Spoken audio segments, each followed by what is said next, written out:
Ayoko nga pong gawin yan, Nay. Ayoko rito. Aalis ako. Bakit ba ayaw niyo akong patayin sa sarili kong mga paa? Napakamakasarili niyo! Napakabastos mong bata ka! Ako pang tinawag mo makasarili? Ha? Bakit? Anong mangyayari sa'yo sa Maynila? May tutuloyan ka ba ron? Gano'n ka makasisigurong magiging matagumpay ka ron? Yan! Diyan kayo magaling eh. Pinapangunahan yung mga bagay. Bakit? Kasi takot kayo? Bas wag niyo ko igaya sa inyo, Nay, na tinanggap ng dito na mabubulok sa bukid na to. Gusto kong umasenso. Gusto kong umangat. Anong gagawin ko rito? Habang buhay na magtatanim ng kamote? Walang hiya kang bata ka. Tatalikuran mo kaming lahat? Kaming pamilya at kalahi mo dahil sa ambisyon mong maging ano? Maging taga-syudad, ha? Bakit ba kasi hindi niyo maintindihan? Na hindi ko gusto kung ano man itong sumpang meron ako. Gusto kong maging normal. Gusto kong magtapos. Talagang sinusuka mo ang pagkatao mo, Laura? Ah, darating ang araw na pagsisisihan mo ang lahat ng ito at babalik ka rin kung saan ka nang galing.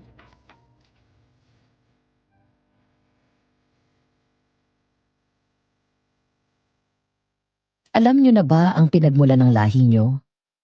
Ni minsan ba, naisip niyo kung anong pinanggalingan niyo? Paano kung ayaw mo sa lahing kinabibilangan mo? Paano kung iba ang gusto mo? Pero kailangan mong mamili sa pagitan ng gusto mo o sa tradisyon na makasasalba sa pamilya mo. Anong pipiliin mo? I-comment niyo po ang inyong mga sagot at magbabasa po kami. Kung nais niyong malaman kung ano nangyari sa aking buhay at kung anong katatakutan ang naranasan ko dahil sa lahing pinanggalingan namin, pakinggan niyo ang kwento ko hanggang dulo. Dear Madam Venus and Aswang Diaries, ako po si Laura. Hindi ko tunay na pangalan. Isang single mom. Nagtatrabaho po ako ngayon sa isang korporasyon dito sa Amerika. Isa akong city girl pero probinsyana talaga ako kasi namulat at lumaki ako sa malayong bukid sa isang probinsya. Iba na yata ang pangalan ng lugar namin ngayon. Hindi ko rin alam kung may mga nakatira pa roon o naging parte na rin ng mga modernong proyekto ng mga subdivision ang mga bukid noon. Sana ayos lang ang sino mang pumunta doon. Naisip kong isulat itong aking karanasan na mapadpad ako isang beses sa inyong channel. Narealize kong hindi lang pala ako ang may mga experience tungkol sa mga kakaibang nilalang, lalo na sa mga aswang. Hindi rin kasi basta ang lahi namin. Kaya gusto ko ring ibahagi ang kwento ko para magbigay kaalaman tungkol sa pinanggalingan ko. Bago ko po ituloy ang aking kwento, naway mas piliin po nating suportahan ang iba pang channel bukod sa Aswang Diaries. Nandyan po ang kwentong Takip Silim, Sitio Pangil, Sitio Bangungot, Aswang Confessions, Aswang Radio, at ang pinakabago nating channel, Miss Amy Aswang Love Stories. Mas piliin po sana nating tangkilikin ang mga orihinal kaysa sa mga nangunguha ng ating mga istorya. Salamat po. At sa pagpapatuloy ng ating kwento.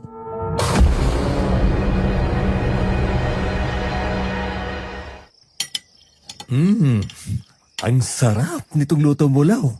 Gumagaling ka na lalo, ha? Binubola mo na naman ako. Nobya mo na ako, hoy. Hindi na kailangan mambola. Ha?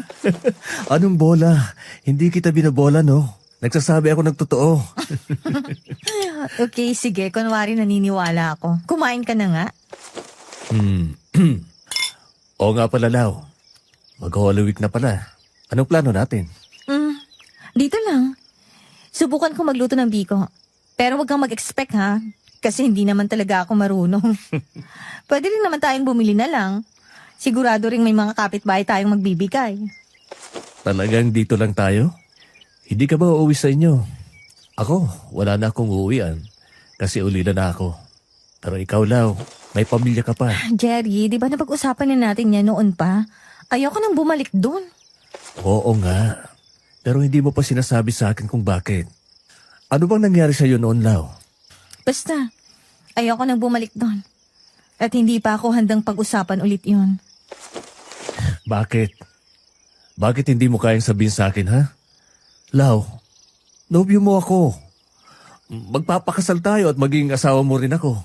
Akala ko ba, wala tayong dapat ilihim sa relasyong ito. Pero bakit yung parting yun? Kasi nga hindi pa ako handa. Ilang beses ko bang sinabi yan sa'yo? At sabi mo ayos lang. So bakit ngayon kinukulit mo ulit ako? Lau, Hindi kami okay ng mama ko, kaya ayokong pumunta ron. Okay na ba, ha? sorry. Tahan na. Sorry. Pangako, sasabihin ko rin sa'yo yan. Pero hindi ko pa talaga kaya sa ngayon. Pasensya ka na. Okay. Hindi na.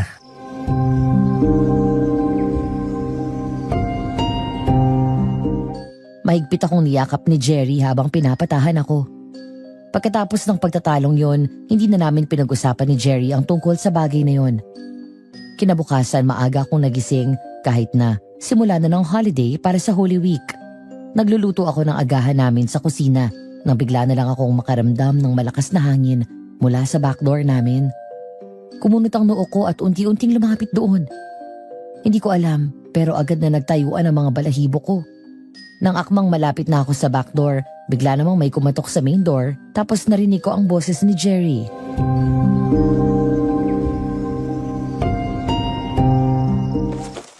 Laura, may bisita ka. Ha? Sino? Jerry? Sinong bisita? Mga pinsan mo raw. Marciana? Kumusta ka, Laura? Sino yung batang kasama mo? Eto ang bunso namin, si Ulap. Teka, nagkaanak pa si Chang? Oo, nung pag-alis mo sa atin, nabuntis si nanay. Teka Lau. Mag-aada lang ako ng merienda. Ulap, ano gusto mong pagkain? Tara, sa kusina tayo. Ulap, sama ka muna kay Kuya Jerry. May pag-uusapan lang kami ni Ate Laura mo. Anong ginagawa niyo rito, Marciana? Pinasundan ba ako ni nanay, ha? Pipilitin niyo na naman akong umuwi? Ano? Hindi pa ba siya nadala nun? Ayoko nang umuwi. Teka lang, Laura. Huminahon ka. Ano ba sinasabi mo? Hindi ako nandito para pabalikin ka o ano pa man. Matagal nang tinanggap ni Chang na hinding-hindi ka niya mapapabalik sa bukid. Kung ganon, bakit nga kayo nandito? At paano niyo ako nahanap? Anong kailangan niyo sa akin? Grabe ka. Ganyan ba kalaki ang galit mo sa pamilya natin, ha? Wala man lang kumusta, Laura? Wala akong oras na makipagbangayan sa'yo, Marciana. Kaya pakiusap. Sabihin mo na kung anong pinunta niyo rito. Alam kong sinabi ko na sa'yo kanina na suko na sila Chang sa pagkumbinsi sa'yo umuwi ng bukid. Tanggap na naming dito ka na talaga. Hindi na nga sana nila balak pang ipaalam sa'yo kasi baka wala ka na rin namang pakialam. Pero alam kong masasaktan si Lola kung hindi ka niya makikita kahit sa mga huling araw niya. Alam mo na, paborito ka noon eh. Anong ibig mong sabihin? Bakit? May sakit si Lola, Laura. Sinubukan naman namin siyang ipagamot sa mga manggagamot sa kalapit na bayan. Pero hindi nila alam kung paano siya gagamutin. Maging si Lola na tanyag na manggagamot ay hindi rin alam kung anong gamot sa sakit niya. Siguro tama nga yung sinasabi nila na ang mga manggagamot kayang gamutin ang kahit anong sakit maliban sa mga sakit nila. Sumusubok pa rin kami ng mga paraan pero hindi namin alam kung may patutunguhan ba ang mga ginawa namin. Anong ginagawa niya ngayon? Saan siya nakatira? Doon pa rin naman sa bahay niya. Pinupunta lang namin ni Chang. Salitang kami sa pagpunta araw-araw para lang may kasama siya roon. Nakaratay na siya ngayon. Hindi na makatayo at hinang-hina na.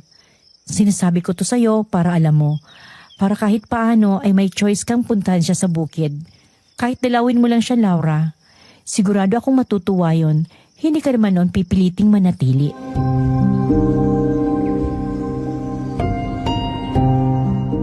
Parang may nagbara sa lalamunan ko ng mga oras na yon, Madam Venus.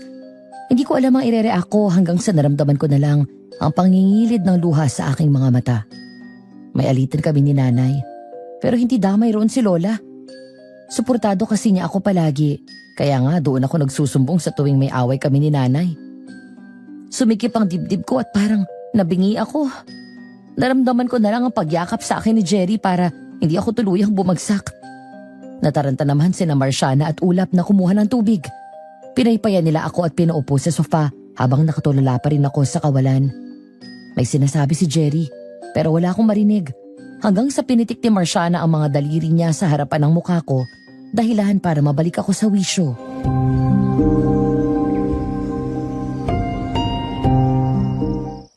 Lau? Laura! Diyos ko, ano po nangyari, ha? Jerry, si Lola. Tana. Tana, okay?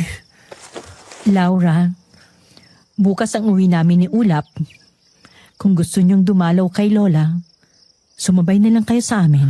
Teka, may matutuluyan ba kayo ngayong araw? Maghahanap pa lang kami ng murang inn. May kikitain din kasi kaming kaibigan ni Lola. Magbabaka sakali kaming baka makatulong yun kay Lola. Pwede naman kayong dumito ngayong gabi. Di ba okay lang naman, Lau? Kamag-anak mo naman ang dalawang ito eh. Talaga? Ayos lang na dito kami tumuloy ngayong gabi. Oo naman. Pamilya naman kayo ni Laura. Di ba, mahal? Tama si Jerry. Dumito na lang muna kayo ngayong gabi. Nako, salamat Insan. Mabuti na rin yun at hindi kami gagastos pa sa inn. Malaking tulong yan. Dito na lang muna kayo. Sa kwarto lang ako. Jerry, ikaw na munang bahala sa kanila. Oo, Lau. Pagkakainin ko lang muna itong mga ito. Ikaw ba, hindi ka kakain? Mamaya na lang ako. O sige, hatiran na lang kita mamaya.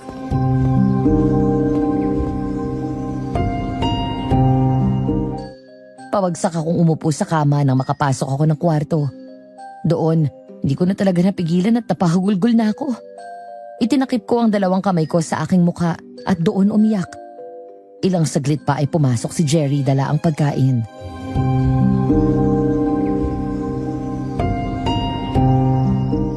Ayos ka lang ba? Si Lola. Malubha ang sakit. Nasabi nga rin sa akin ni Marciana. Gusto mo bang umuwi? Pwede naman tayo. Balikan lang. Maaga na lang tayo umalis bukas. Ayoko nang bumalik doon. Pero ang Lola, gusto ko siyang makita. Kaya nga, pumunta na lang tayo. Hindi naman natin kailangang manatili roon. Balikan na lang tayo. Okay lang sa'yo. Ano ka ba naman? Mahal, di ba nga ako itong gustong pumunta sa probinsya nyo? Siyempre okay lang sa akin. Pagdating natin doon, pwede bang huwag ka na lang munang magtanong tungkol sa... alam mo na, sa idwaan namin ni Mama. Oo naman. Pangako, mahal. Hihintayin kita kung kailan ka handa. Salamat.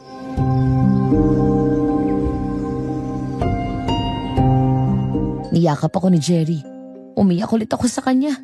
Pagkatapos nun ay nag-empake na rin agad kami. Natuwa si Marciana na sasama kami, pero sinabi ko rin sa kanya na balikan lang kami. Pasikat pa lang ang araw ay handa na kaming umalis ng bahay. Habang nag-check ng mga lock si Jerry, napansin ko si Marciana sa labas ng bahay. Para siyang may kausap kasi nagsasalita siyang mag-isa.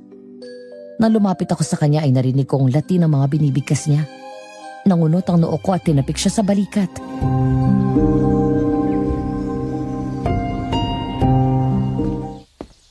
Marciana, anong ginagawa mo? Sinong kausap mo? Laura, wala. Bumubulong lang ako ng dasal para sa mga anito, para gabayan nila tayo sa magiging biyahe natin. Sige. Si Ulap nasan? Andun, aliw ni aliw sa halaman mo. Maganda na kayo. Aalis na tayo. Okay na. Na-check ko na lahat. Wala kang naiwang bukas? Wala. Ayos na lahat. Tara na. Marciana, Ulap, tara na.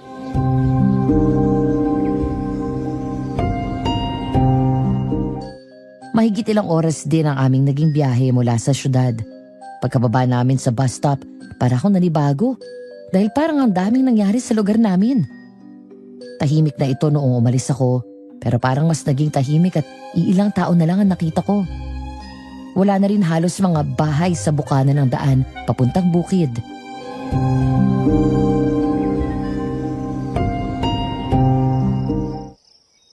Tara na. Sanay ka pa ba sa lakaran, Laura? Ikaw, Jerry. Sanay ka pa ba sa mamahabang lakaran? Nako, oo. Nasanay na rin naman ako. Mabuti naman kasi mahaba-habang lakaran ang gagawin natin ngayon. Bakit parang wala ng mga tao rito? Noon kahit naman tahimik, may mga tao pa rin dito sa bukana. May mga bata pa nga naglalaro sa kalsada. Maraming nangyari simula nang umalis ka, Laura. Nagsialisa na karamihan sa atin dito. Sa bukid nga ay pamilya na lang natin ang natira. Oh, bakit naman nagsialisa ng mga kapitbahay nyo? May nangyari ba? Baka mas ginusto na rin nilang pumunta sa Kabiasnan at ayaw nang mabulok dito. Pwede. Pero hindi naman sila lahat katulad mo, Lau. Kontento naman yung iba sa kanila sa payak na pumumuhay lang dito. Anong gusto mong iparating? Wala. Sinasabi ko lang naman, Bakit nga nagsialisa ng iba? may nangyari kasi nitong mga nakaraang linggo. Anong nangyari? Hala. Pagod na kasi si Ulap. Ulap, gusto mo buhatin ka na lang ni ate? Halika. At teka, Marciana, mabigat na yung kapatid mo. Ako na lang ang magbubuhat sa kanya. Nako, hindi na. Nakakahiya sa'yo. Sus, ano ka ba? Sige na, akin na. Sigurado ka? Oo. Oy, Ulap. Halika, ako nang bubuhat sa'yo. Akin ang mga bag. Salamat, Jerry, Lau. Ako na lang dyan sa isa. Oh, ayan. Tara na. Alam naman ni Ulap ang daan, di ba? Una na kami sa inyo. Swerte mo sa nobyo mo, mabait. Kumusta yung pinuntahan niyo ni Ulap kahapon? Anong sabi? May maitutulong ba kay Lola? Yun na nga eh. Wala na palaruan sa binigay na ades sa amin ni Mang Dado. Naalala mo yung estudyante ni Lola noon sa panggagamot? Siya na ang nanggagamot sa mga karatig bayan ngayon. Saan daw nagpunta yung kakilala niya? Nagtanong-tanong na kami ni Ulap kahapon pero wala rin nakakaalam eh. Kaya hindi ko na rin alam kung nasaan yon. Maski ba si Mang Dado hindi alam kung anong gagawin kay Lola? Ginagawa niya naman ang lahat, Lau. Kaya lang, sadyang hindi pa nila nahahanap sa ngayon. Nasa bukid pa rin ba si Mang Dado? Kakausapin ko siya.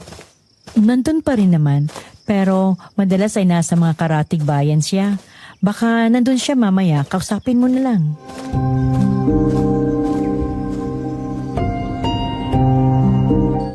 Nagpatuloy kami sa paglalakad at habang palayo kami sa kalsada ay napagtanto kong sobrang dami na talagang nagbago sa lugar.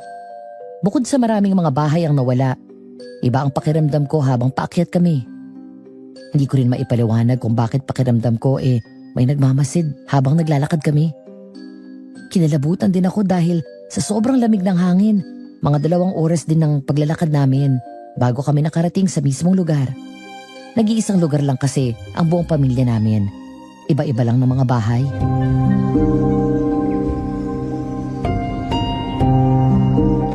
Hanggang dito parang wala ng mga tao. Nasaan ang ibang mga kamag-anak natin? Bumaba na para mang ibang bayan. Alam mo kasi, hindi na ganong kasagana ang bukid. Sino na lang ang naiiwan dito? Madalas kami na lang ni na Lola, Ulap at Tiang. Ang nanay mo wala na rito? Umuwi pa rin naman kada linggo, pero namamasukan na kasi siya sa isang pamilya sa kabilang bayan at doon siya pinapatira ng mga amo niya. Bakit ka pa nandito kung nandun na pala sa baba si Chang? Walang kasama si Lola rito. Hindi naman ako katulad mo. At anong... Tara na, hinihintay na tayo ni Lola. Lau, ang tahimik pala rito sa inyo. Pero ang presko ng hangin. Grabe, ngayon lang yata ulit ako nakalahap ng ganito kapreskong hangin. Paano? Ang dumi na ng hangin sa syudad. Ay, teka. Nandito na tayo. Baba ka na, Ulap. Ang kulit ang pinsan mong yun, oh. Grabe, hiningal ako. Ang layo nga pala ng inyo. Pero okay lang maglakad kung presko naman ang hangin. Kaysa naman naglalakad ka sa Maynila na puro usok ang nalalanghap mo. Lau? Huy, okay ka lang ba? Bakit ka tulala? Tara na, kunin mo tong mga bag. Ha? Teka, pupunta na ba natin ang mama mo? Huy, Lau! Marciana, nasan ang Lola? Tara, Lau. Ulap, dito ka muna sa labas ha. Maglaro ka muna dyan. Para palang compound tong lugar nyo, Lau. Magkakapamilya kayong lahat dito? Oo, Jerry. Malaki kasi ang pamilya kaya napagdesisyonan nilang sa isang lugar na lang manirahan. Maganda rin ang ganun at natutulungan nyo ang isa't isa pag may mga problema. Marciana, ikaw na ba yan?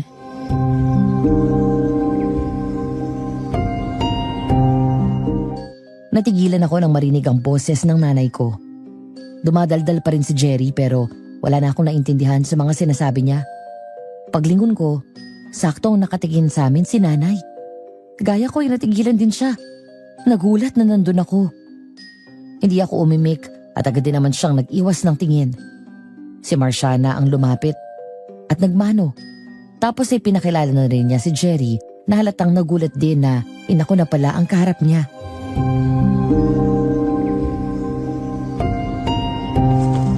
Magandang umaga ho. Nobyo po ako ng anak nyo. Akala ko ba hindi ka na uuwi rito? Bakit nandito ka? Nandito ako para kay Lola. May pakialam ka pa pala. Akala ko? Monica, tama na yan. Lola. Laura, maligayang pagbabalik. Teka, akala ko ba may sakit kayo?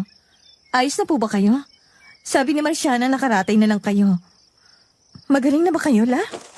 Marciana, pwede bang sabahan mo muna ang kasama ni Laura sa bahay nila?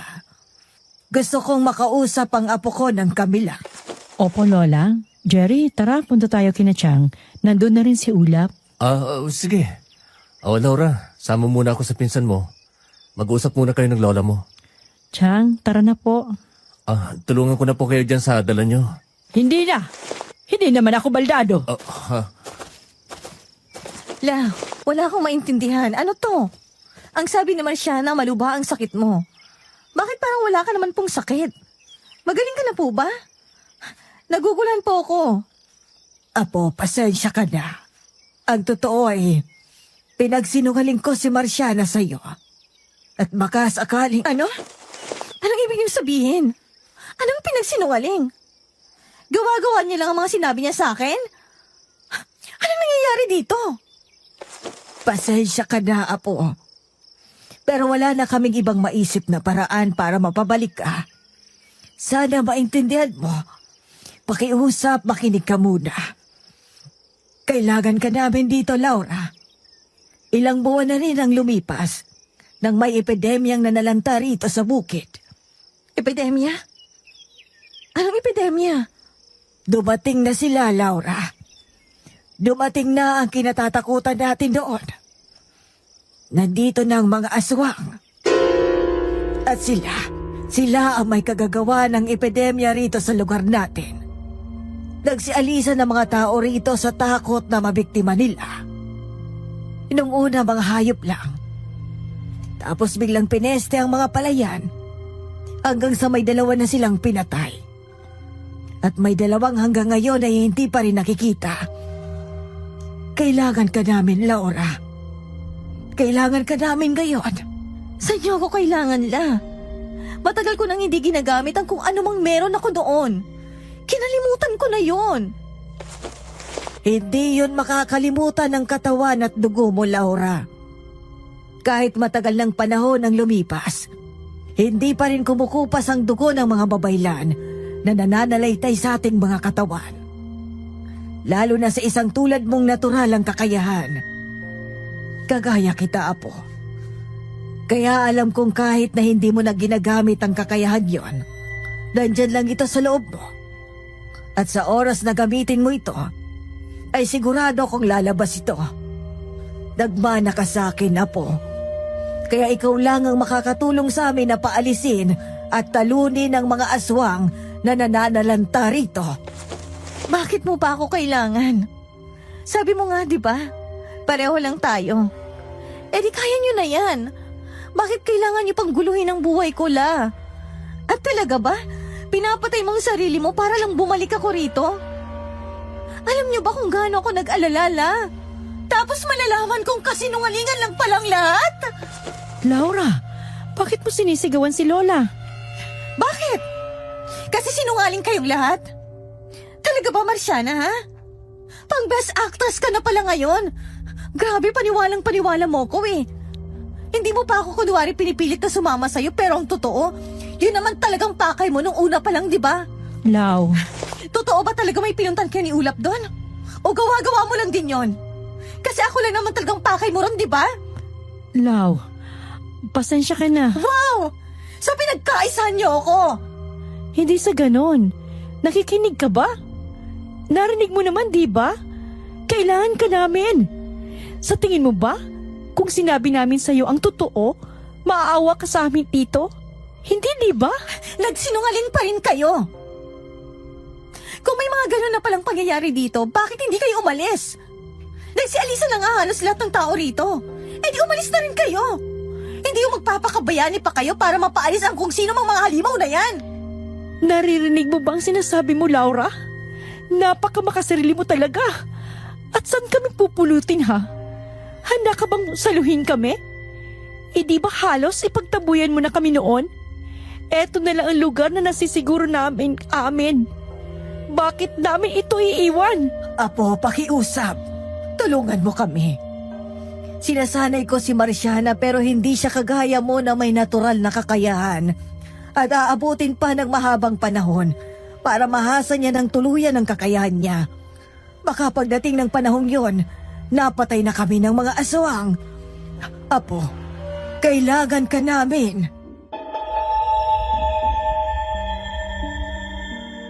Nadurog ang puso ko habang tinitingnan si Lola na nagmamakaawa sa akin. Sa totoo lang, Madam Venus, gusto ko na rin bumigay sa gusto ni Lola. Pero mas nanaig sa akin ang kagustuhang maging malaya. Pakiramdam ko kasi, pag pumayag ako sa gusto nila, makukulong na naman ako ron at baka hindi na talaga ako makabalik. Nangyari na kasi to noong teenager pa ako. Pinayagan nila akong mag-high school sa bayan kapalit ng pagtulong ko sa panggagamot para daw mas mahasa ang kakayahan ko. Pumayag ako pero ang naging ending nun, hindi na ako nakapasok sa eskwelahan kasi lahat ng oras ko nasa panggagamot na. Pinagbawalan na rin nila ako noon kasi nga raw, wala naman akong patutunguhan at doon lang din naman ako sa bukid habang buhay. Naikuyom ko ang mga kamay ko at mariing umiling sa kanila. Umiiyak na si Lola ng mga oras na yon pero tinatagan ko ang loob ko para hindi ako maapektuhan.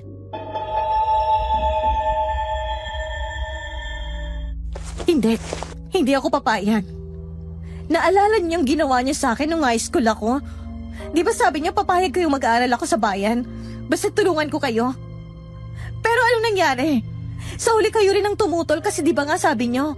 Wala na rin naman akong mararating. Dito lang din naman ako habang buhay. Tingin niyo hayaan kong mangyari ulit yon? Laura, hindi. Bumaba na lang kayo sa bundok. Baka matulungan ko pa kayo. Laura, teka lang. Jerry! Jerry! Oh, Lau.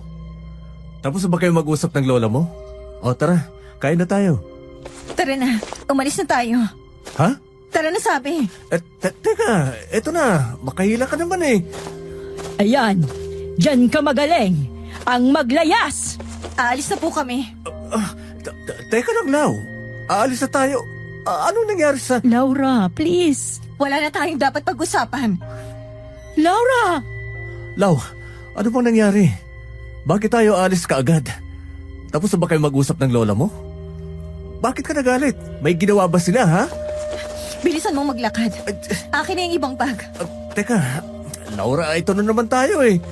Hindi mo na naman sinasagot ang tanong ko. Pwede ba? Bilisan mo na lang dyan. Ayoko abutan ng gabi rito. Sabihin mo muna sa akin kung anong nangyayari, Lau. Grabe naman. Hanggang dito ba pagtatalunan natin to? Sasabihin ko nga, pero pwede bang pag nakababa na tayo, bilisan mo. Nag-away ba kayo ng lola mo? Lau, ano? Putik na yan. Tara, takbo. Wala pa naman tayong payong. May bayo, dyan muna tayo sumilang. Oh, kilala mo ba ang may-ari niyan? Baka pagalitan tayo. Wala namang tao, tara na.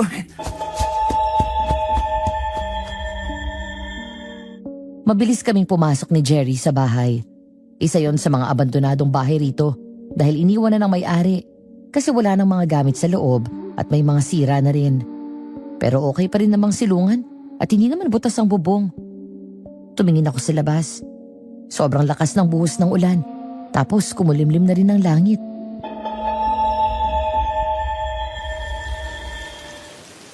Parang kanina lang ang liwaliwanag tapos ngayon bigla na lang bumuhos ang ulan. Ano ba naman yan? Sana huminto rin agad at kailangan na nating makauwi. Handa ka na bang sabihin sa akin kung anong nangyari kanina? Nakausap ko ang nanay mo kanina. Anong pinag-usapan niyo? Nangumusta lang sa'yo. Tapos nagtanong kung gaano daw tayo katagal. Hindi ako siniraan. So naman, bakit naman niya gagawin yun? Galit pa rin yun sa akin eh. Hindi mo ba narinig mga sinabi niya? Pero bakit nga ba umabot sa ganun ha? Walang sinabi si nanay sa'yo tungkol sa lahi namin. Lahi? Anong lahi? Ang sabi nila, babaylan ng mga ninuno namin. Kaya may mga kakayahan kaming manggamot at makipag-usap sa kalikasan at sa mga anito. Bata pa lang ako, yun ang turo sa amin. Sabi ng lola ko, isa raw ako sa mga taong may natural na kakayahan sa panggagamot at sa pakikipag-usap sa kalikasan. Ibig sabihin, marunong kang manggamot? Sabihin na nating tinuruan nila ako noon. Pero nung umalis ako rito, kinalimutan ko na rin yun. Ayoko nun, Jerry. Ayoko ng buhay ko rito dati. Kaya ba kayo nag-away ng mama mo? Oo. Ayaw niya akong umalis. Hindi ako nakapag-aral dahil sa kanya. Kung sana'y nakapag-high school ako, di sana may degree ako ngayon pero wala. Pero bakit? Ano bang ginawa nila? Mas gusto nilang tutukan ko raw ang kakayahang naman ako sa lahi namin. Bata pa lang ako. May mga ginagamot na ako kasama ni Lola. Palagi niya akong pinagmamalaki sa mga nagpapagamot sa amin noon. Na ako raw ang susunod sa yapak niya. Alam mo, okay naman ako noon eh. Ang ibig kong sabihin ay, nakontento ako sa buhay namin noon. At tinanggap kong baka yun nga ang kapalaran ko. Pero nang nag-elementary ako, nang makasalamuha ko ang ibang tao, nang napakinggan ko sila at ang mga kwento nila sa labas ng bukid namin, na-realize ko na may ibang mga bagay pa akong pwedeng maabot. Pinag-aral ka ng elementary. Pero bakit hindi sila pumayag na mag-high school ka? Mas dumadami na raw kasi ang mga ginagamot ni Lola. At mas kailangan ng tulong ko. Mas mabuti na rin daw yon para mas mahasang kakayahan ko. Nagsimula na rin silang magturo sa akin ng kung ano-anong mga dasal para sa mga anito. Tinuruan ako kung paano puksain ang iba't ibang masasamang nilalang na pwedeng makapagpahamak sa lugar namin. Alam mo pa ba ang mga yun ngayon? Kinalimutan ko na nga, di ba? Ayoko nang maalala ang mga yon. Nung una, pumayag naman silang pumasok pa rin ako ng high school. Pero habang dumadami mga ginagamot namin, mas binababad nila ako at dinadala kong saang-saang bayan para manggamot. Alam mo, gusto ko sana mag-teacher eh. Gusto ko magturo ng mga bata. Pero hindi ko nagawa. Kasi hindi ako nakapagtapos ng high school. Pero, paano ka nakawala rito? Kung minsan, kumukupit ako sa mga natatanggap naming pera sa panggagamot. Ilang taon ko rin ginawa yun. Hindi rin nila alam na minsan nagtatrabaho ako sa mga kapitbahay para may kitain. Minsan naman nag-tutor ako ng mga bata sa dati kong eskwela.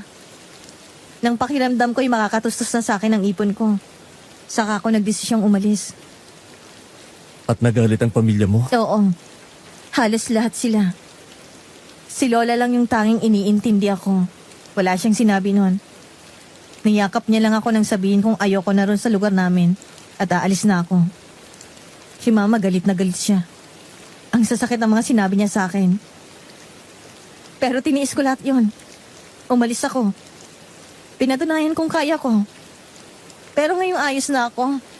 Gusto na naman nila akong bumalik sa dati. Hindi ko alam, Jerry. Basta alam ko kung anong gusto ko at hindi na ako babalik doon. Anong ibig mo sabihin? Paano gusto ka nilang bumalik sa dati? Hindi ko maintindihan, Lau. Jerry, gusto nila akong manatili ulit dito. Para manggamot? Para tulungan silang talunin ng mga aswang na namimeste sa bukid. Ano? Aswang? Huwag mo nang banggitin.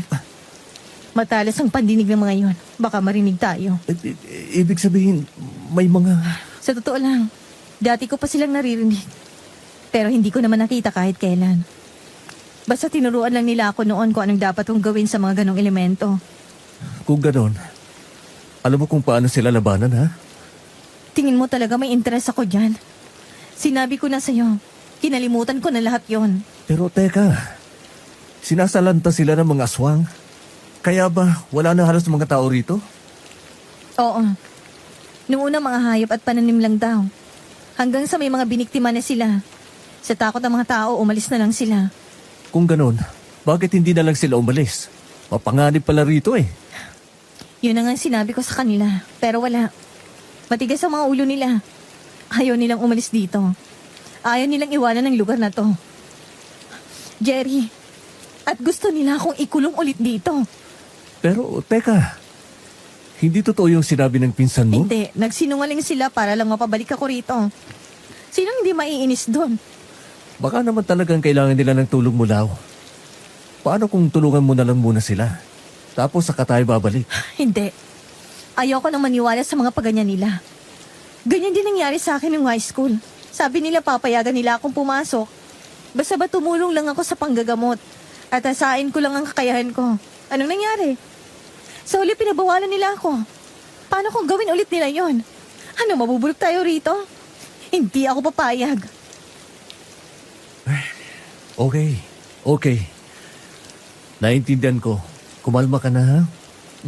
Halika.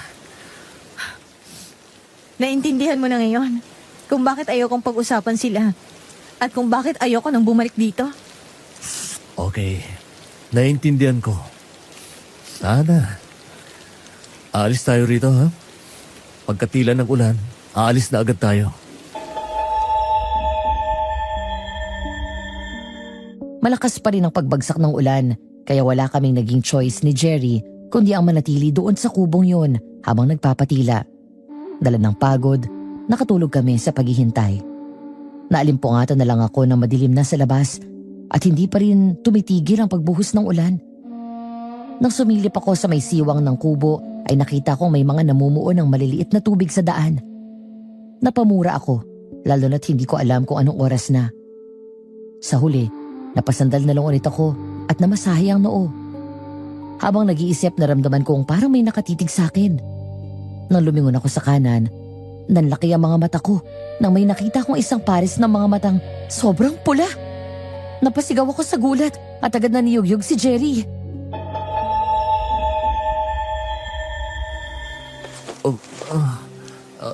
Laura? Teka, anong nangyari? May nakatingin. Ano? May mga matang nakatingin sa atin. Andun o, sa bintanang yon. Ha? Wala naman ako nakikita, Lau. Meron nga ako nakita kanina. Puwiset. Ngayon pa talaga tayo tinamaan ng kamalasan. Bakit walang tigil ang ulan? Usang gala. Gabi na. Paano tayo uuwi niyan? Mapanganib nang lumabas ngayong gabi. Tapos ganyan ang panahon. Wala tayong magagawa kundi maghintay rito mag-umaga. Ano pa nga ba? Pero teka, totoo yung nakita mo mga mata? Utik, paano kung yun yung umaataking aswang pala dito? Sabi na wag mo nang banggitin. Teka, kailangan nating siguraduhin na protektado tayo dito sa loob. May lock naman yung pinto. Siguraduhin mo na lang na nakalak yan. Sige. Teka, may mga kumot naman yata rito. Ang lamig kasi. Matibay naman siguro yung mga bintana, no? Bilis! Oo. Pagkatapos naming siguraduhin na nakasara na ang lahat, saka kami bumalik sa pagkakaupo namin kanina. Kinuha ni Jerry ang kumot at tinakip yun sa amin.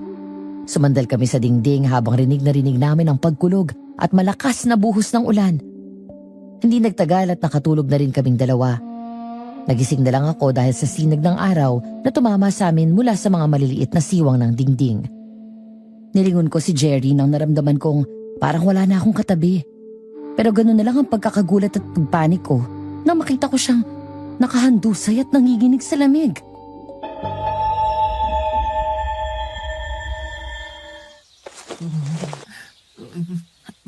Jerry! Laura, ang lamig. Teka, anong nangyayari sa'yo? Ang init mo ah. Teka, Diyos ko. Ang sakit ng ulo mo lang. Jerry!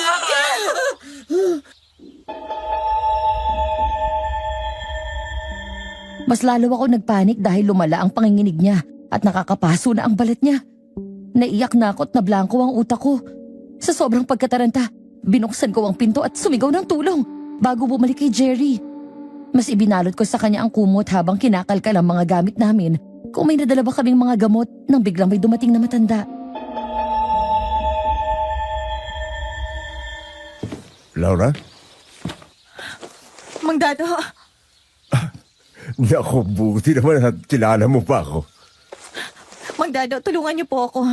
Hindi ko alam ang gagawin ko. Bigla na lang nanginig at inapoy ng lagnat ang nobyo ko. Oh, ang init nga ng balat niya. Kailan nagsimula ang lagnat niya? Kanina lang po pagising ko. Nagulat na lang ako na nanginginig na siya at inaapoy ng lagnat. Kailangan natin siyang dalhin sa bukid. Naandun ang mga gamit at kamot ko. May mga kasama po ba kayo? Hindi natin siya kayang buhatin ng tayo lang. Lakan, Brian, tulungan niyo muna kami rito. Laura, ito si Lakan, bagong tinuturuan ko. At ito naman si Brian, matagal ko ng estudyante.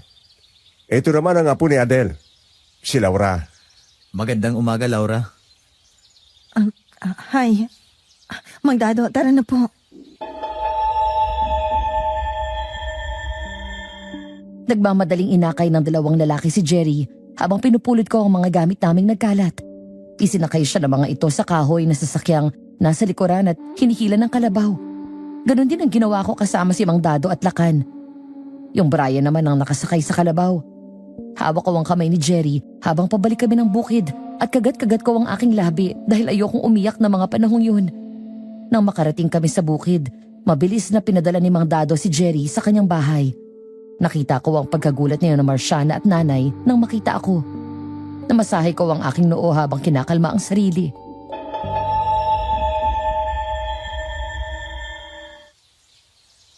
Laura, anong nangyari? Akala ko ba alis ka na? Bakit ka bumalik? Naipakiusap lang. Ayoko pa makipagdiskusyon ngayon. May sakit si Jerry at kailangan niyang magamot agad. Kita mo na? Sa amin ka rin pala magpapatulong. Puntahan ko lang po si Mang Dado. Bahala ka sa buhay mo. Laura, hintay! Hinayaan kong sumunod si Marciana sa akin. Nang makapasok kami sa bahay ni Mang Dado, nakita kong nandoon na rin si Lola. Pareho nilang tiningnan si Jerry habang ang dalawang lalaki ay nagdidikdik ng kung anong halamang gamot sa gilid. Sinubukan kong makinig sa pinag-uusapan ni Mang Dado at Lola, pero sobrang hina naman ng mga boses nila.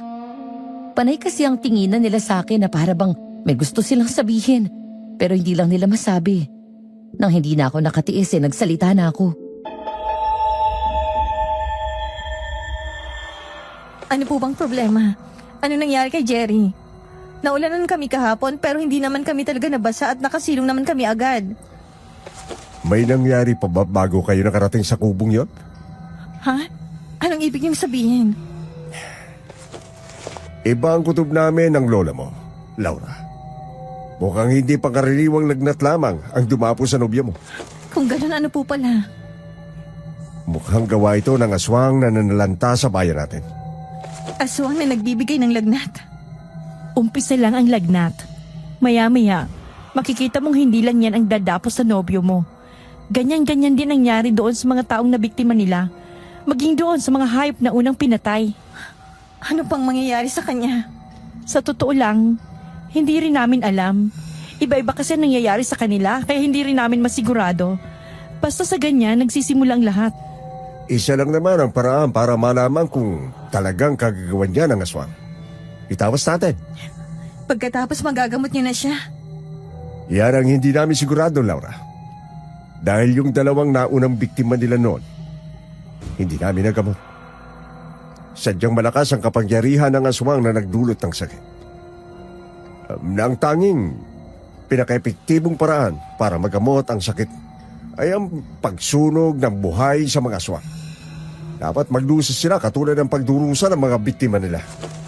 Kaya ka sana namin kailangan, Laura, para hindi na makapambiktima ulit ang aswang.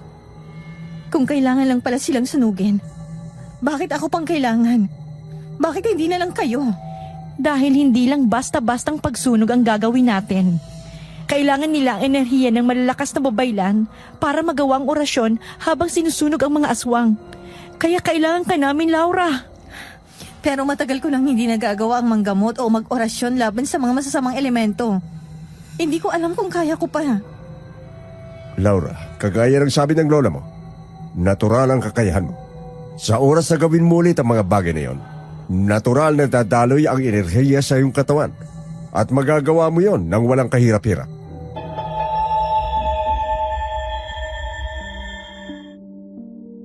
Sa totoo lang, hindi ko alam kung paniniwalaan ko si Mang Dado at Marciana.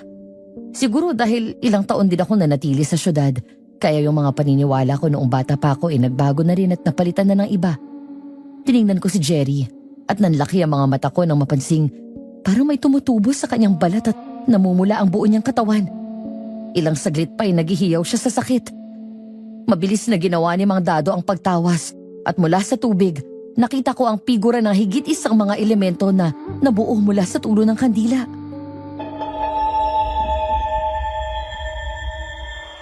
Tama nga na hindi nag-iisa ang aswang. Brian, tawagin niyo ang iba nating mga kasama. Salubungin niyo sila sa ibaba. Kailangan ng matigil ang pamiminsala ng kung sino mga aswang na yan. Mang Dado, hindi pa po pumapayag si Laura. Paano kung... Kailan natin gagawin? Ngayon na ba? Pag nagawa ba natin agad gagaling si Jerry at makakaalis na kami? Talagang yan lang ang iniisip mo, no? Ang makaalis sa lugar na to? Hindi na magbabagong desisyon ko, Marciana. Kung kailangan niyo ng tulong ko, sige. Pero gawin natin agad. Gawin na natin ngayon. Apo, kumalma ka. Eh di basta-basta ang pagharap sa mga ganitong klaseng aswang. Kailangan ng paghahanda. Alam ko, Lola. Pero alam niyo rin na oras ang kalaban natin dito. Paano kung di na umabot si Jerry bukas? O baka mamaya? Adel, tama nga po mo. Oras ang kalaban natin. Huwag kang mag-alala. Ako mismo magtuturo kay Laura kung anong gagawin namin. At mamayang gabi, lulusog tayo. Hindi ba pwedeng pag may araw? Mas lamang tayo kung may araw, di ba? Napakailap nila sa araw, Laura. Minsan na namin sinubukang hanapin sila sa araw. Pero halos wala kaming makakapang presensya nila. Kaya naisip namin hindi talaga sila basta-basta. Malalakas na aswang sila. Kaya kailangan natin lahat ng tulong na makukuha natin. Sige, payag na ako. Ano, magsimula na tayo? Marciana, kunin mo lahat ng librong kailangan natin. Ang ilan sa mga ito, naituro namin sa dati, kaya baka pamilyar na rin sa'yo. Hindi ko alam, Mang Dado. Ang tagal na nun. Basta magtiwala ka lang sa kakayahan mo, Laura. Isang mabilisan na pagturo ang ginawa ni Mang Dado. Pero tama naman siya na halos lahat ng orasyong kailangan namin pamilyar na sa akin habang binibigkas ko. Habang inaayos namin ang orasyon ay naghanda rin ang iba naming mga kasama at hinanda rin ng mga iba pang kagamitan laban sa mga aswang. Paano niyo pala nalaman kung nasa ng mga aswang na yun? Mula nang manalanta sila, sinimulan na namin ang paghahanap sa kanila.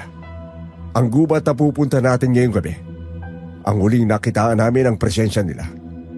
Nasubukan niyo nang pumunta ron ng umaga? Oo. Pero gaya ng sabi ko, hindi sila nakikita sa umaga. Hindi ko rin nararamdaman. Maski ang mga anting-anting natin, ay hindi sila nahanap. Isang beses lang nasa agap ng presensya nila ang isa sa mga tao namin. At yun ay noong pumunta ang isang yon sa gubat nang gabi dala ang isang anting-anting. Ilang araw bago namatay ang mga biktima nila. At paano ba nila ito pinapatay? Namamatay ba sa sakit o sadyang kinakain nila pagkatapos dapuan ng sakit? Namatay sa sakit ang isang biktima nila. Pero pagkalibing, di naman nila kinain. Pero yung isa pang biktima, sadyang pinuntan sa bahay habang naghihingalo. At doon iswang. Kaya hindi namin matukoy kung papaano nga nila pinapatay ang mga biktima nila. O kung sadyang ganun lang ang gusto nila. Ibig sabihin, hindi natin malalaman kung nasa panganib si Jerry. Huwag kang mag-alala. May maiiwan naman dito. Nandito ang nanay at lola mo. Si Ulap at 3 lalaki mula sa grupo. Saan mo nahagilap yung mga kagrupo mo, Manong? Kadalasan sa kanila ay kapamilya ng mga ginamot ng pamilya niyo, Laura. Nandito sila para tumulong. Lalo na nung humingi ng tulong ang lola mo sa mga taong ito. Sa kasamang palad, ang iba sa kanila ay umalis na rin ng bayan natin. Mapagkakatiwalaan naman sila, di ba? Oo naman. Kasama ko sila simula pa nung una, kaya mapagkakatiwalaan mo sila. Sige, aasahan ko yan, Manong. Handa na po ang lahat, Mang Dado. Lau, gusto mo bang magpaalam muna kay Jerry bago tayo pumasok sa gubat? Sige, diyan na muna kayo. Pasok lang ako. Nay, nandito po pala kayo. Anong ginagawa niyo? Dumadami ang mga butlig niya. Ang iba'y pumutok kaya nililinisan ko. Anong? Lumalala na ang kalagayan ng nobyo mo. Kaya mas mabuting bilisan niyo na. Salamat sa pag-aalaga sa kanya. Mabait na bata. Kawawa naman. Siya pa talaga ang nasaktuhan. Pasensya ka na. Mukhang dahil sa amin kaya siya nagkaganyan. Hindi ko naman kayo sinisisi. Pasensya na sa lahat. Pasensya na kung ayoko rito. Pasensya na kung... Tama na. Tama na yan. Nangyari na ang mga nangyari. Hindi na natin mababalik pa. Pasensya ka na rin. Kung naging mapilit kami. Huwag kang mag-alala. Hindi ka naman namin pipiliting manatili rito pagkatapos nito. Pero maraming salamat pa rin. Dahil pinili mong tulungan kami. Nay, patawad po. Okay na yon. Basta mag-iingat ka. Mag-iingat kayong lahat.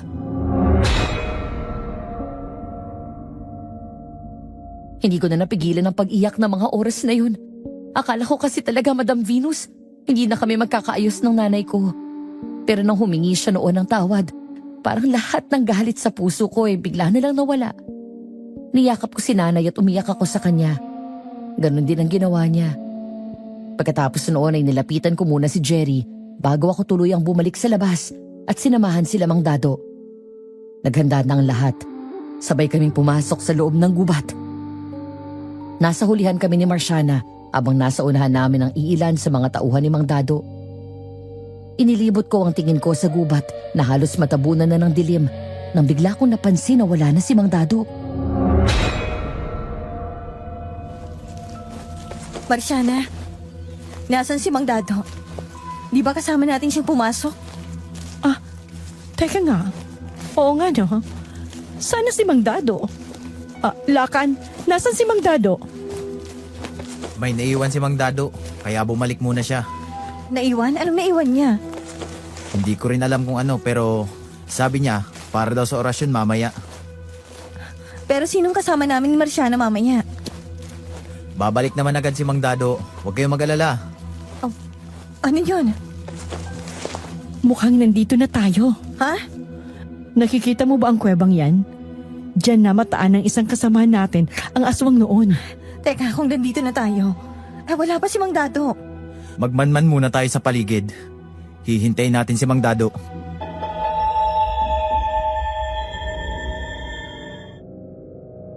Agad na kumilos ang mga iba naming kasama at pinalibutan ng kuweba.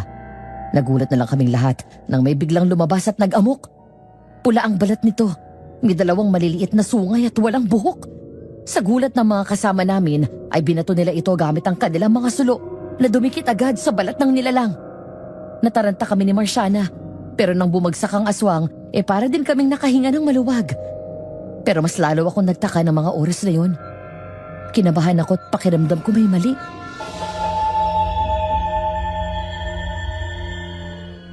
Patay na siya. Yun na yun. Pero wala kaming ginawa ni Marciana. Akala ko ba hindi simpleng apoy? Teka, hindi maganda ang pakiramdam ko.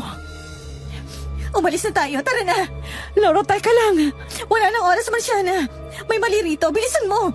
Umalis na tayo. Tara, bilis! Marciana, bilis! Diyos ko, ang dami nila. Tumakbo kaming tatlo ni na Marciana at Lakan. May iilan kaming kasamahan na nakasunod, pero agad ding naabutan ng mga ito. Sinubukan naming lumaban at hagisan sila ng mga pangontra, gaya ng bawang at asin na dala namin. Pero hindi man lang sila nasaktan. Kung hindi lang sobrang bilis ni Lakan at hindi kami nahila ni Marciana, baka inabutan na rin kami. Iyak nang iyak si Marciana habang tumatakbo kami. Hingal na hingal kaming tatlo na makalabas ng gubat. Nang igala ko ang tingin sa buong bukid, napansin ko ang pagiging tahimik nito. Walang kahit anong kuliglig ang maririnig. Para talagang may dumaang anghel sa sobrang tahimik. Dahil sa pag-iyak ni Marciana, agad na bumukas ang pinto ng bahay namin. Lumabas si nanay na kulot na kulot ang noo. Marciana, Laura, tapos na ba? Bakit nandito kayo? May nangyari sa gubat, Nay. Wala na mga kasama namin. Nasaan si Mang Dado? Lakan, akala ko ba may kinuha lang siya? Bakit ang tagal? Hindi natin kakayanin ang mga yon. Umalis na lang tayo. Hindi pwede. Paano si Jerry? Hindi siya magagamot. At saka di ba kayo may gustong talunin ng mga yon? O anong nangyayari? Noon yon, nung hindi pa namin alam kung anong klaseng mga halimaw yon. Pero hindi mo man nakita, ha? Parang walang makakatalo sa kanila. Ang lakas, ang bibilis, at hindi tinatablan ng pangontra. So ganon. Dahil na-realize nyo ng katanga ng manatili rito, aalis na lang kayo. Pwede nating iwan basta-basang boyfriend kung may sakit dahil sa kasinungalingang sinabi nyo sa akin? Pero hindi ko kayo pwedeng iwan dahil kailangan yung tulong ko. Sino sa atin na makasarili ngayon na, Marciana? Tama na. Ano ba naman kayong dalawa? Walang magagawa ang pagbabangayan ninyo. Hahanapin ko si Mang Dado. Mabuti pa nga. O kayong dalawa, tara. Pumasok muna tayo at nang mapag-usapan natin to, siguradong may alam si nanay tungkol dito. Kayo na lang mag-usap. Pupuntahan ko muna si Jerry.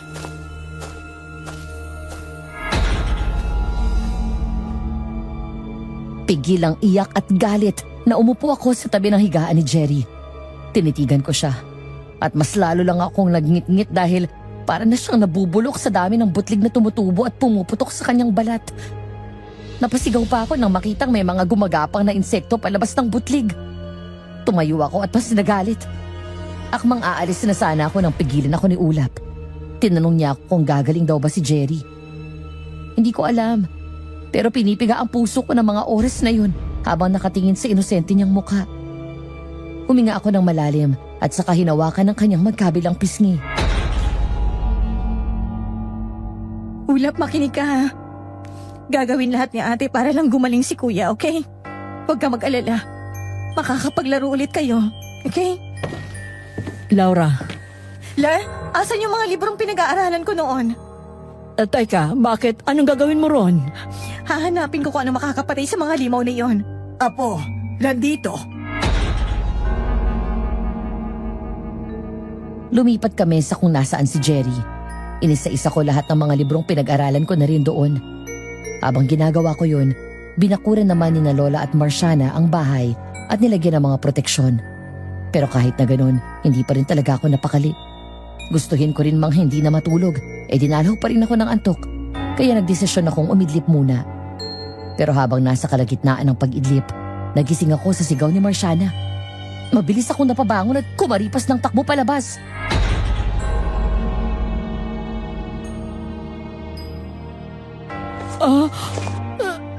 Si Marciana?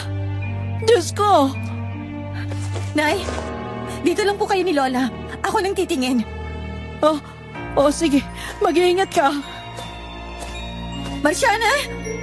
Marciana, ano nangyari? Oh, Laura, ang kapatid ko, si Ulap! Ulap! Ay, Diyos ko, ano nangyari sa kanya? Sino may gawa nito? Hindi ko alam na lumabas siya. Naihi ako kaya ako bumangon. Pero may narinig akong ingay sa labas. Kaya lumabas ako pero paglabas ko, ganyan na lang ay nabutan ko. Naikuyom ko ang aking mga kamay at napaluhod sa lupa habang nakatitig sa wala ng buhay na katawan ni Ulap. Wakwak ang kanyang tiyan. Nakadilat ang mga mata na para bang buhay pa siya ng halukayan ng halimaw ang kanyang lamang loob. Nagpuyos ako sa galit habang iyak ng iyak si Marciana. Pero agad din naman kaming natigilan nang marinig namin ang sigaw ni nanay at lola sa loob ng bahay. Kasabay noon ay ang mga pagaspas ng pakpak. Mabilis kaming tumakbo pabalik sa loob. Pero huli na, dahil nang makapasok kami ay may mga bumagsak sa bubong at agad nilang inatake si nanay at lola, pati na si Jerry. Napabulok na ang katawan. Napasigaw si Marciana, pero agad kong tinakpan ang bibig niya at hinila siya paalis doon. Tumulo ang luha ko at nakatitig sa nanay kong kinakain ng halimaw habang hinihila paalis doon si Marciana. Bilisan mo, Marciana! Takbo! Lau, wala na sila. Inubos nila ang pamilya natin at wala tayong nagawa. Ni hindi tumalab ang mga proteksyon. Susunod na tayo! Tumigil ka! Bilisan mo! Paano sila? Wala na tayong magagawa sa kanila. Pero kailangan nating mabuhay, Marciana. Gustuin man nating tulungan sila. Hindi natin kaya bilisan mo na! Saan tayo pupunta? Kahit saan! Basta kailangan nating tumakas dito! Si Mang Dado at si Lakan, baka hanapin nila tayo. Mabuti kung mahanap nila tayo. Pero paano kung wala na rin sila? Ano? Shh! Huwag kang maingay. Laura? Tumahimik kayo. Mang Dado? Huwag kayong maingay. Bilis, dito tayo sa may talahib. Dali, Mang yuko Dado? kayo. Yuko! Mang Dado, inatake kami ng aswang. Namatay ang mga kasamahan namin. Tapos si Lola at si Bulap. Pinatay nilang lahat, Mang Dado.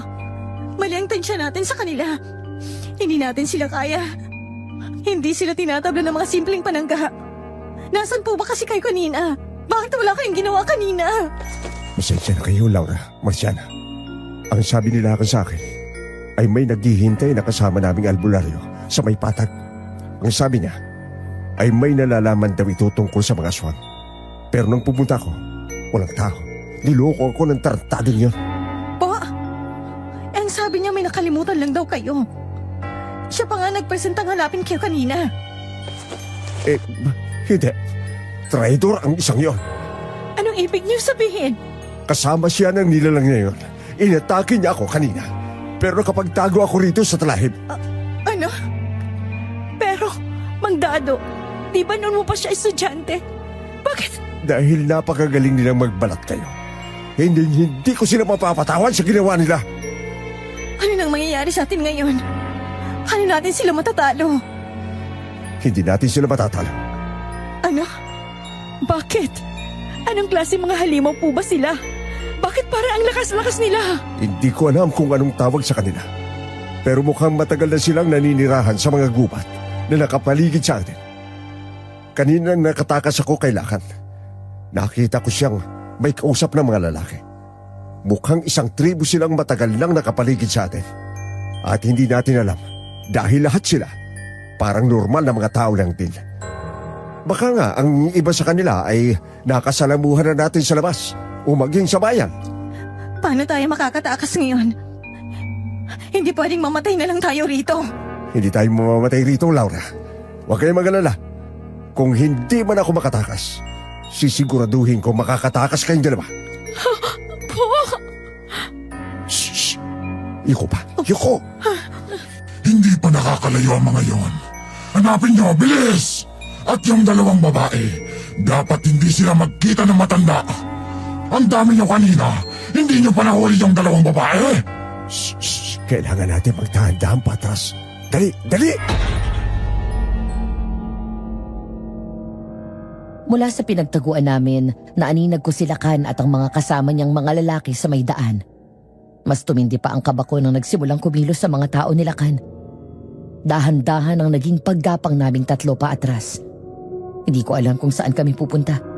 Sumunod lang ako sa mga bulong ni Mang Dado habang hindi tinatanggal ang mga mata sa direksyon ni Lakan. May mga pumasok sa talahiban. Kaya nang nakakuha kami ng tiyempo ay mas binilisan namin ang paggapang hanggang sa makalabas kami at napunta sa bukana ng gubat. Hinila kami ni Mang Dado at saka pinapasok sa isang kubong naroon lang sa bukana. Pinatay niya lahat ng ilaw sa kubo at sinara ang mga pinto at bintana, tapos ay pinaupo kami sa gilid at pinatahimik. Ilang sandali, nakarinig kami ng mga yabag palapit. Akala ko nga papasukin na kami noon. Pero narinig ko ang sinabi ng isa na na-check na raw nila ang kubong pinagtataguan namin, kaya hindi na rin sila tumuloy. Doon lang ako nakahinga ng maluwag. Nang maramdaman naming nakaalis na sila, saka palang nagpailaw ng maliit na lampara si Mang Dado. Tapos ay may hinalungkat siya sa isang baul na naroon. Mang Dado, kaninong kubo to? Sa akin, Ibig sabihin, alam ni Lakan ang kubong to? wala sa mga estudyante ko may alam sa aking kubo. Kaya huwag kayong mag-alala. Hindi nila alam kung ako may-ari nito. Ang alam ng lahat, abandonadong kubo ito. Sinadya niyong ganon? Bakit? Kasi alam mo naman ang lola mo, hindi mapagtiwalang tao yan. Sa katunayan ay hindi nga siya komportabling may mga tinuturuan akong ibang mga tao na hindi kasama sa pamilya natin at baka kung ano raw ang gawin sa mga kakayahan nila. Kaya dito sa kubong ito nakatago ang ibang mga kagamitan, hindi ordinaryong pampatay, pati na ang mga gamot. Kaya dito sa kubong ito nakatago ang ibang mga kagamitang hindi ordinaryong pampatay, pati na ang mga gamot sa mga posibleng sakit. Kung ganon, bakit hindi niyo kinuha rito ang gamot para kay Jerry? Para sa mga taong naging biktima noon ng sakit ng mga aswang na yon. Sinusubukan na namin ang mga gamot na to nung pa, Laura. Pero walang nagawa. Mukhang mas matindi silang magpasa ng sakit. Mas matindi sa mga gamot na nagawa namin. Eh di wala na rin po tayong magagawa ngayon. Sabi niyo hindi nasupil ng malalakas niyong gamot ang mga sakit na binigay nila noon. Meron, hindi pa namin ito nasusubukan. Ang alin? Bakit po kayo may baril? Mang Dado, ano po yan? Pinakambala nito. Galing pa ito sa ninuno namin noon. Ito ang panlaban nila sa mga haring aswang. Akala ko nga hindi na namin magagamit ito eh. Pero mali na naman ako. Hindi ako nakinig sa lola mo. Wala ako madadala sa orasyon pero hindi. Mali ako. At ngayon, dahil doon, napahamak silang lahat. Kahit naman ginamit ka yan, wala pa rin kasiguraduhan, di ba? Isa pa, hindi kakayanin ng isang malaking baril ang isang tribo. Sobrang lakas nila, Manong. Itong baril ito ang panlaban natin sa kanila. Pero kailangan ko pa rin ang tulong yung dalawa. Kailangan nyo pa rin saluhin ang mga orasyon. At ihanda ang mga pansunog. May mga matutuli sa kawayan din dito. Ang alam ko, pinditado ang mga yan. Hindi nyo man sila mapatay. Masasaktan pa rin naman sila. Sige, pero kaya ba natin silang lahat? Ang dami nila, Manong. Hindi natin sila kaya. Pero pwede tayong makatakas gamit ang mga armas natin. O kung hindi man tayong lahat, pwede ko kayong patakasin. Manong, Kapag sinundan nyo ang makipot na daan sa gubat na ito, makakalabas kayo sa highway. Doon, pwede kayong pumara ng bus. Huwag na huwag kayong lumingon. Maliwanag ba? Mang Dado. Hindi po. Huwag kang umiyak, Marciana. Huwag mo na ako isipin. Mas isipin mo ang sarili mo. Sige na, kumilos na tayo habang hindi pa sila bumabalik dito. Nasaan ang mga kawayan? Anong gagamitin natin pag sunog? Wala kaming nakuha sa mga kasama natin. Hawakan niyo muna to. Nasa ilalim ng kubo ang magagamit. May mga lighter at gas log.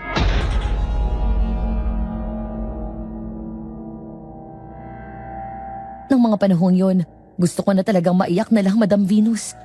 Kahit kasi may plano si Mang Dado. Alam kong walang kasiguraduhan yun. Lahat ng plano niya noon base lang sa paniniwala.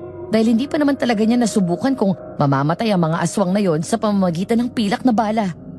Ni hindi rin kami sigurado kung gaano kalaki ang magiging pinsala sa kanila ng mga kawayang dala namin. Tigi-isa kami ni Mariana ng matulis na kawayan at may dala rin kaming mga gamit na pwedeng magsimula ng apoy. Si Mang Dado naman ay hawak ang malaking baril na may pilak na bala. Dahan-dahan kaming lumabas ng kubo. Nasa unahan namin si Mang Dado. Habang kami ni Marciana ay nasa likuran at binabantayan ang gilid at likod. Wala na tayong ibang panaga ngayon, kundi ang mga punong nasa gubat. Wala nang talahib na magpoprotekta sa atin. Kaya mag-iingat kayo at maging mapagmatyag. At sumunod lang kayo sa akin. Opo. Ang tahimik na, Manong. Tingin mo nakalayo na sila. Malamang. Pero pag hindi nila tayo nahanap, babalik ang mga yun dito. Bilisan na lang natin ang paglalakad. Shh. Mabilis pero maingat. Ayaw natin makaisturbo sa mga mabangis na hayop dito. Makukuha nila ang atensyon ng mga aswang. Opo. Marciana, tatagan mong loob mo. Hindi tayo makakaligtas kung puro takot ang mananais sa'yo. Alam ko. Pasensya ka na, Laura. Hindi ko si mapigilan. Naalala ko sila, Chang. Alam ko. Pero hindi itong panahon para magluksa. Kailangan muna nating makatakas dito, okay? Hindi ko lang alam kung saan ako pupulutin. Kung makakatakas man ako. Baka kamuhian ako ni nanay. Pag nalaman niya mga nangyari sa kapatid ko. Sa akin, Marciana. Pwede kang sumama sa akin, okay? Hindi ka magalit sa akin? Hindi. Nainis ako, oo, pero wala na yun. Wala na rin sila. Kaya sa ngayon, tumakas muna tayo. Shh, tumahimik kayo. Palapit sila. Bilis! Maabutan nila tayo! Kung maaabutan na nila tayo, mas mabuting malapit na tayo sa bukana ng gubat. Rinig na rinig ko na ang mga yabag na palapit sa direksyon namin. Pero hindi kami tumigil. Mas binilisan pa namin ang paglalakad hanggang sa narinig namin ang pagaspas ng mga pakpak at ang isa-isang pagbagsak ng mga nilalang palibot sa amin. Magkakatalikod kaming tatlo. Ramdam ko ang panginginig ni Marciana sa tabi ko habang umuungol ang mga tao sa harapan namin. Napatitig ako sa aswang na nasa harapan ko. Sa kanilang lahat, siya lang ang may mahabang buhok. Pula pa rin ang kanyang buong balat at may maliliit pa rin siyang sungay. Pero puti ang mahaba niyang buhok. Hindi man niya sabihin, kilalang kilala ko siya. Ngumisi siya sa akin, kaya mas lalo akong nagngit-ngit sa galit. Kamusta, Mandado? Traidor ka! Ang lakas ng loob mong magpaturo sa akin ng mga bagay-bagay. Tapos kami pala ang bibiktimin mo. Tinanggap kita. Tinuruan ang mga bagay na dapat na ituro lang sa mga taong nagpapagaling. Hindi sa nananakit. Anong ginawa namin sa inyo, ha? Bakit nyo kami ginaganito? Kayo talagang mga tao. Walang mapipili sa inyo. Hindi ko kasalanan kung tanga ka. Hindi namin kasalanan kung mahina kayong mga nilalang. Kami ang nauna sa gubat na to, tapos gusto niyong kayo lang ang makinabang?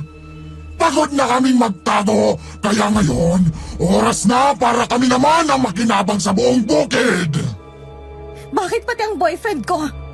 Bisita lang kami rito. Imposibleng hindi mo alam. Hindi kami taga rito. Ni hindi nga dapat kami nandito, pero bakit mo dinamay ang nobyo ko, ha? Bakit pati siya? Dahil sagabal siya. Ano? Anong ibig mong sabihin? Sagabal siya sa gusto kong gawin sa'yo, aking mahal. Anong kahibangan ang pinagsasabi mo, ha? Mahal mo si Laura? Siya ang gusto kong reyna, noon pa man. Siya rin ang dahilan kung bakit ako nakipagsalamuha sa kanila. Matagal ko ng plano ang lumabas at palitan kayo. Matagal na rin kitang pinagmamasdan, Laura. Nabighani ako sa iyong boses kahit nung bata ka pa lang nang minsan kang mapadpad sa gubat. May kakaiba sa boses mong sadyang nakabibighani. Parang bagay na bagay sa aming lahi. Malakas ang boses mo, matapang, at kung minsan ay mahingin, pero alam ang bawat sasabihin. Lalo na sa tuwing nangangatwiran ka sa iyong lola. Marunong kang manindigan para sa sarili mo. Mula noon, alam ko na sa sarili kong ikaw ang gusto kong gawing reyna ng aking lahi. Ano? Pero umalis ka. Kaya nagpanggap akong estudyante ni Dado dahil baka sakaling makakuha ko ng impormasyon kung nasaan ka. Pero wala. Kaya gumawa ako ng paraan para makabalik ka, Laura. At hindi naman ako nabigo dahil napabalik ka nila.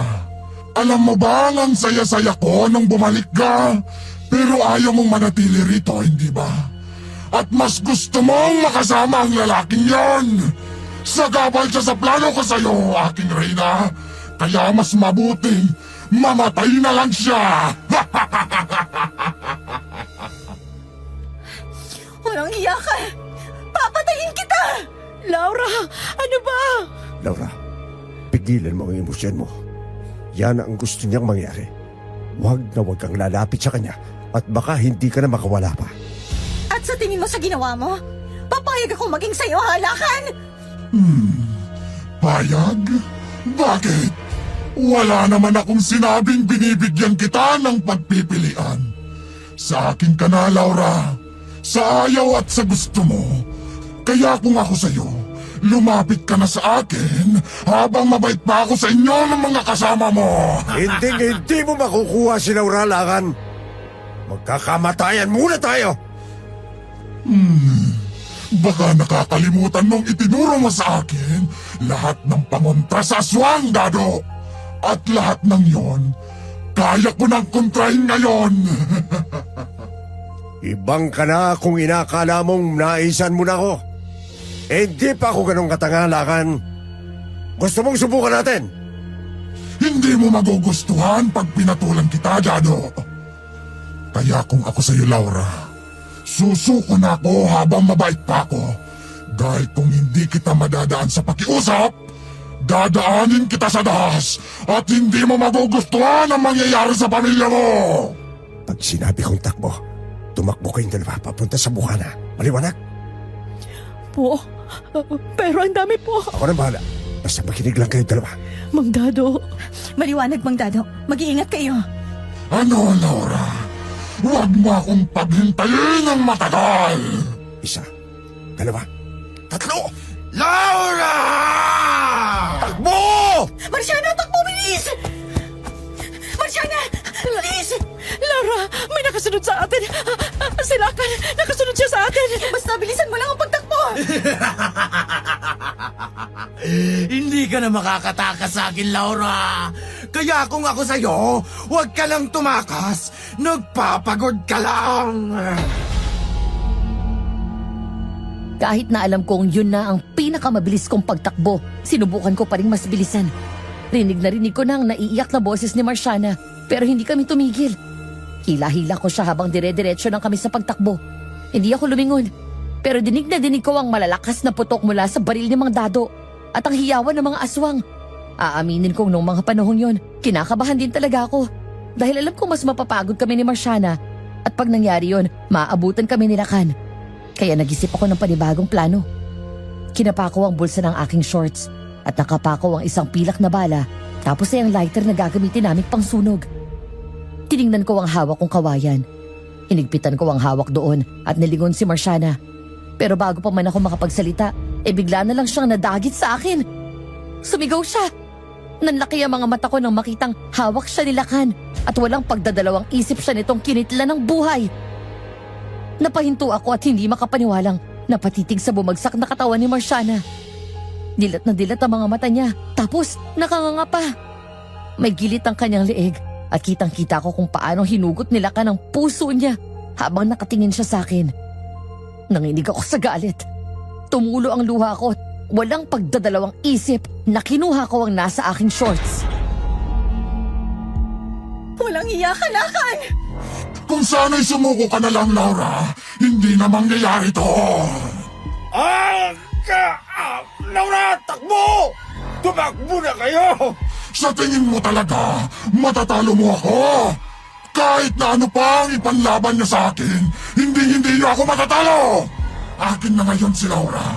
Wala ka nang papupuntahan pa! Wala ka ng pamilya! Walang nagmamayari sa akin, Lakan!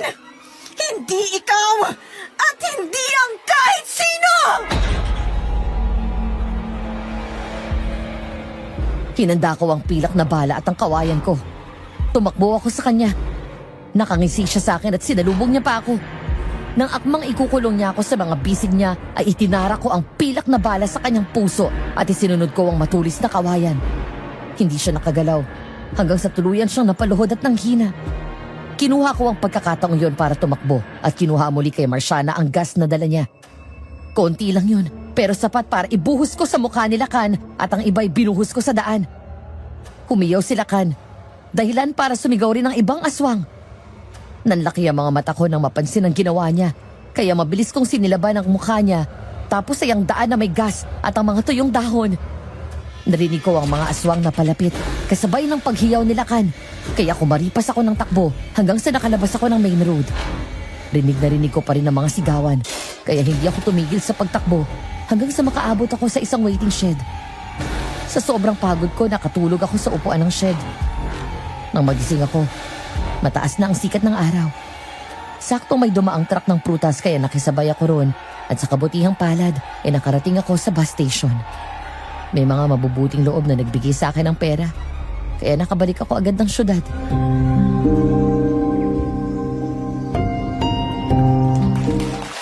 Maraming salamat po sa inyong lahat.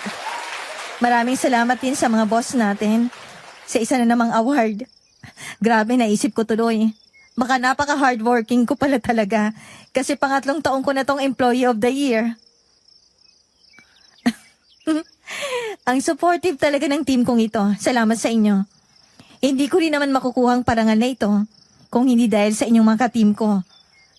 Ilang taon na ako sa trabahong to at ang makatanggap ng ganitong parangal sa ikatlong pagkakataon ay isang napakalaking bagay sa akin. Lumaki ako sa probinsya at akala ko noon hanggang doon na lang ako.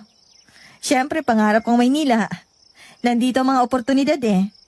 Pero siguro sa buhay, hindi sapat na pangarap mo lang. Kung wala kang gagawin, hindi mo matutupad ang pangarap na yon.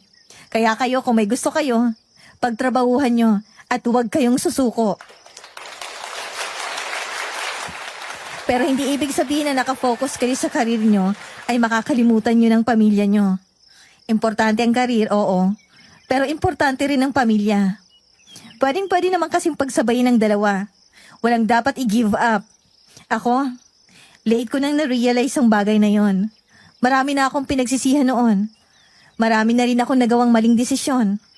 Malungkot, oo. Nakakagalit, oo. Madalas naiisip ko pa rin paano kung ibang ginawa ko. Baka mas naging magandang buhay ko. Pero wala eh. Kahit anong gawin ko, hindi ko na maibabalik yon. Ang tanging magagawa ko na lang ay ang mas pagbutihan pa ang mga desisyon ko ngayon. Pasensya na kayo kung parang nagiging mahaba na naman ang speech ko, ha? Gusto ko lang kasing sabihin na okay lang maging workaholic. Pero hindi lang sa trabaho umiikot ang buhay natin. May pamilya tayo, may mga kaibigan, may mga ibang bagay rin na pwedeng paglaanan ng mga energy natin. Kaya sana, kahit na masipag tayo sa pagtatrabaho, huwag din nating kalimutan ang iba pang mga bagay sa buhay natin. Kasi maikli lang ang buhay. Hindi natin alam kung kailan ito kukunin. I-enjoy natin ang buhay natin habang ginagawa ng mabuti ang ating mga trabaho. Maraming salamat po.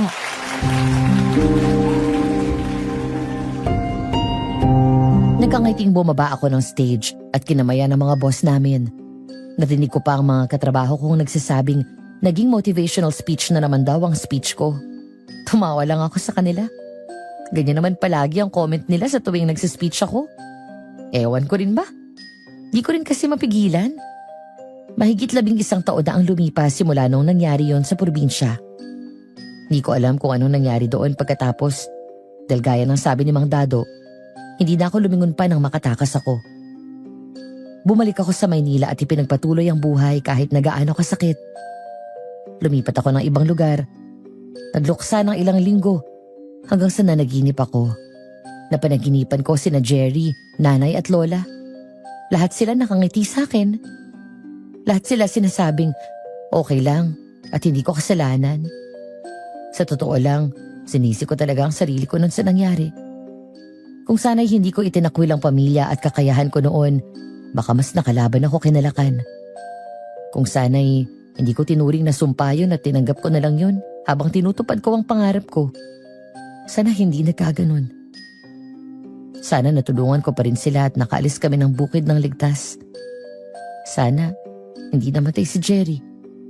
At sana hindi nawalan ng ina ang anak kong si Henry.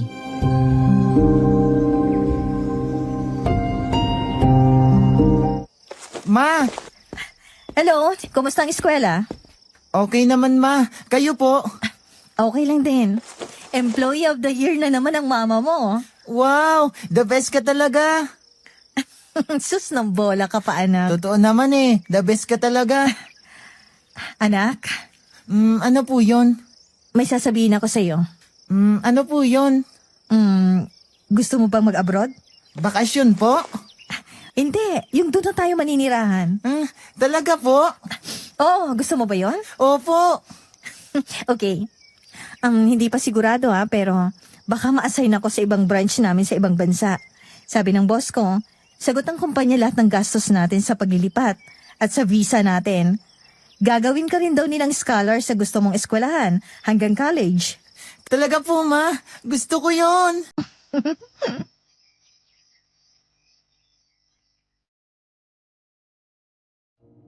Napangiti ako. Niyakap ako ni Henry at sobrang excited niya na nagtatalon pa rin siya roon. Napailing ako. Ng mga oras na sinisisi ko ang sarili ko sa mga nangyari at nagluksa ako sa pagkamatay ng pamilya ko. Siya ang binigay ng Diyos sa akin. Isang buwan matapos kong lumipat ng lugar, nalaman kong buntis ako. Simula noon para akong sinampal at nagising ako sa kinasadlakan ko. Inayos ko ang sarili ko. Nagpursigi ako sa trabaho hanggang sa napromote ako at na-awardan ng bilang Employee of the Year. Akala ko nga nung una imposible. Kasi parang tsamba na nga lang na tinanggap nila ako ron kahit na hindi ako nakapagtapos ng high school. Pero wala talagang imposible basta pursigido ka. Kahit na hindi ako nakapag-college at kahit nagtatrabaho na ako, pinilit kong mag-aral pa rin sa tulong na rin ng mga boss ko. Ang sabi nila malaki raw ang potensyal ko at gusto nila akong mas magkaroon ng maraming oportunidad sa trabaho kaya pinag-aral nila ako ng high school hanggang sa nakakuha ako ng technical vocational degree. Bukod pa ron, marami rin akong sinalihang training at seminar. Pinangako ko sa sarili ko ang mas pagbubutihan ko ang pagtatrabaho. Simula rin noon, pinangako kong hindi ko napababayaan ang pamilyang meron ako. Si Henry. Hindi ko alam kung paano haharapin ang ina ni na Marciana at Ulap noon, kaya talagang hindi na ako nagpakita. Hindi ko alam kung ano nangyari sa kanya o kung may pumunta pa ba sa bukid.